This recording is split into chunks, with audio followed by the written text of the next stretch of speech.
Goddag, de damer, goddag, de herrer. Og er jeg glad for, at I er her. For tænk, hvor kedeligt det ville være, hvis jeg skulle stå her helt uden jer. For I er stemningen, I er ånden, som denne dag, den skal leve på. Og nu tror jeg, at jeg efterhånden har fundet pladsen, hvor jeg skal stå. Jeg har sådan set heller ikke rigtig andre valg, kan jeg se. Agnete, tak for invitationen til den store runde dag. Det er jo i dag, I har endnu en jubilæumsfest her på Jernbanecaféen. Kan du ikke fortælle mig lidt om historien for stedet her? Så først vil jeg lige gøre klart, at det er ikke mig, der fylder 80, men det er Jernbanecaféen, der fylder 80. I 1970 købte min mors far værtshuset.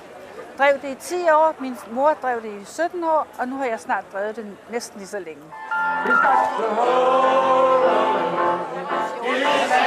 Men levende musik, det er min far, der står bag det. Han har spillet hele sit liv, og han begyndte, da min mor og far drev værtshuset, at komme her på de dage, hvor der ikke var så stor omsætning. Og så begyndte folk at komme og synge og spille med ham, og det holder ham ung. Så han praler med, når han bliver gammel, så vil han gå på halv tid, men det er først om mange år, siger han.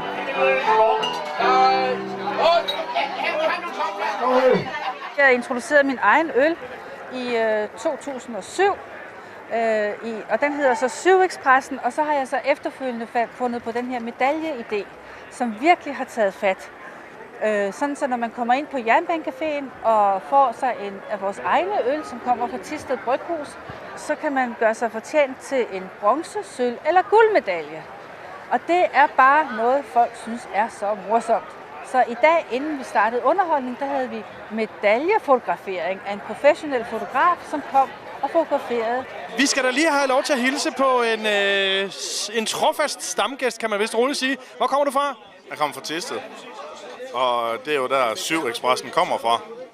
Så vi har jo kørt langt for at komme over på det her fantastiske sted. Hvor mange medaljer har du fået hvervet der? Lige i PT har jeg 18, og er begyndt på nummer 19 i dag. Så det går fremad. Er det så 18 guldmedaljer? Ja, det er det. Det er lidt svært, det lige lyder til. Det er jo 27 øl for at få en guldmedalje. Så det tager lidt tid. Det tager en hel dag. Så per guldmedalje jo, kan man sige. Og skal det overstås på en dag? Det skal det ikke. Det kan man gøre over, hvor mange dage man har lyst, men der er også prestige. Det lyder jo lidt mærkeligt, at man gider at køre 400 km hver vej for at komme på et værtshus. Men at træde ind på det her Jernbanecafé her, det er en unik stemning. Og bartenderne, de er så sublime. Du bliver mødt med smil og går på mod, og de er altid klar på fest og ballade. Og på de 4 år, jeg har været her, har jeg aldrig mødt en, der har sagt en skæv ord, sur ord, intet. De er så festlige og hyggelige. Og det er grunden til, at vi kører så langt for at komme her.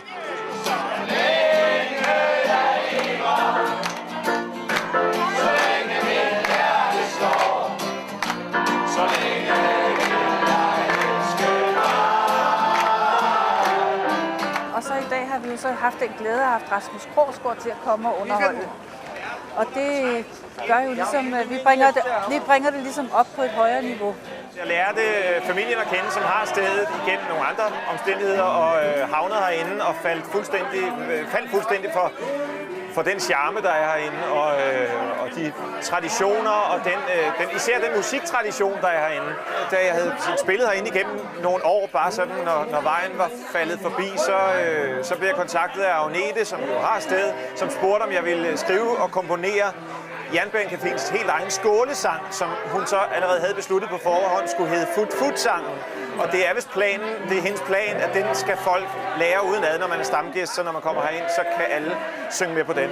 De kan i hvert fald synge med på det sidste, Fut Fut. Når vi er på banen, vi er nået til gale, er klassen den svøm på halvandet minut. Når vi bruser afsted, så må alle tage med. Stil du på og tag plads, ja, og løfter dit glas.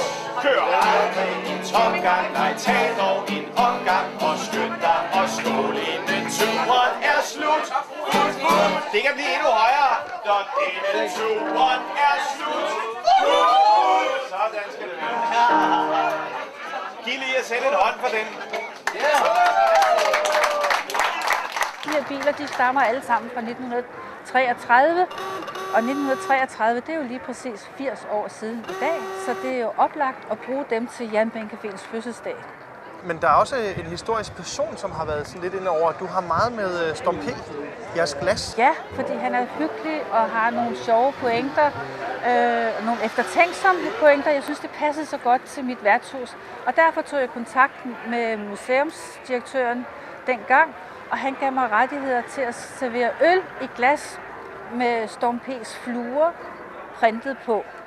Så når mine gæster køber en lille fadøl, så har de muligheden for at tage glasset med hjem. Der findes en meget, meget kortere og tidligere version af Det var en lørdag aften, som har fuldstændig samme pointe. Den lyder sådan her. Det var en lørdag aften. Jeg elsker aldrig mere. Det er min far, der startede med togsamlingen, men det er jo også oplagt, når Jernbanecaféen ligger lige ved Hovedbanegården.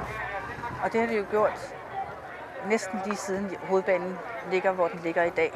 Og så har gæsterne simpelthen, de er kommet med jernbaneeffekter, som jeg så ynder at udstille. Og så har jeg gjort det til praksis at tage et billede af gæsterne sammen med tingene plus mig selv. Og så udstiller jeg det sådan, så folk omtaler det også som det lille jernbanemuseum. Det er jeg utrolig stolt af. Min far havde købt en kæmpestor model jernbanesamling, som står inde på caféen i et stort skab. Og den er der mange, der bare kommer ind for at kigge på. Der er nogen, der sågar ingenting køber, bare for at de ved, at vi har den. De kommer ind og kigger og går igen, og det er fint nok. Men da jeg så udvidede forretningen i 2002, der var min drøm ikke kun at have en modeltogsamling, men også at have et tog, der kørte. Og det tog, der kører nu, det har så kørt siden dengang, og det har nået frem og tilbage til Rom rigtig mange gange, fordi selvom strækningen ikke er så stor, så kører det kontinuerligt, og jeg er så heldig, at jeg har en, der hedder Preben, som kommer og passer det, for det kræver noget pasning at have sådan noget, der kører så meget. Og Preben er en meget, meget gavmild menneske, så han har fortalt mig, at han har en stor gave til mig i dag i anledning af Jernbanecaféens 80-års jubilæum. Jeg kan se, den står i vinduet, den er sat op. Den bliver afsløret nu.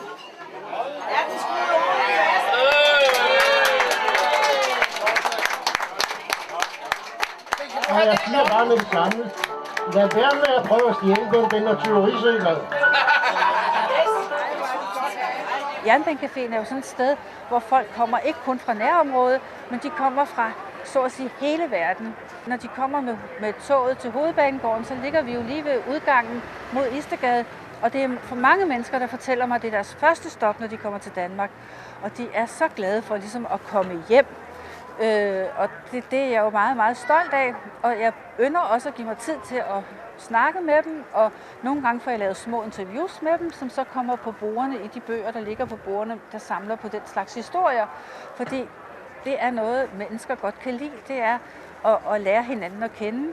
Og så når man har læst et portræt af Kjeld, jamen så kan man måske ligefrem finde på at snakke med noget med Kjeld næste gang han kommer. Og det er jo bare helt suverænt.